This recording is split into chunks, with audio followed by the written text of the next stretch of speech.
చిన్నతనంలోనే ఎక్కి ఏడుస్తారు, పెద్ద అయినాక ఎక్కిలు కూడా రావు. వస్తాయా? ఎంత బాధ ఉన్నా మనం ఏమవుతామంటే దుఃఖం అంతా అట్లా లోపల బస్తాల్లో బియ్యం వేసి తొక్కినట్టు అణిచి అణిచి అణిచి అణిచి అణిచి పెడతా ఉంటుందండి. ఆ బాధ అంతా అణిచి అణిచి అణిచి అణిచి ఏమవుతుందంటే ఆ గుండె రాయి అయిపోతుంది. బాధ గుండెల్లో ఉంటది, కానీ కన్నీటి రూపంలో అది బయటికి. అంటే అట్లా అణిచివేయడానికి కారణం ఏంటి? అణిచివేయడానికి కారణం ఏంటంటే ఈ దుఃఖం చూసేటోళ్ళు ఎవరు లేరు ఈరోజు. అమ్మ నా సమస్య ఇది అంటే చెప్పుకునే వాళ్ళు ఎవరైనా ఉన్నారా? సమస్య ఇది అని నోరు తెరిచి ఒకవేళ చెప్తే హేళన చేసే వాళ్ళు ఉన్నారు, గేలి చేసేవాళ్ళు ఉన్నారు.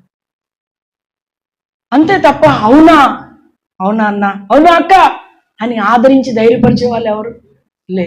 కానీ యేసయ్య చెప్తున్న ఒక మంచి మాట అంటే, ఆయన ఎలాంటి వారు దుఃఖమైన ఆయన తీసేస్తాడు నిర్మోహమాటంగా.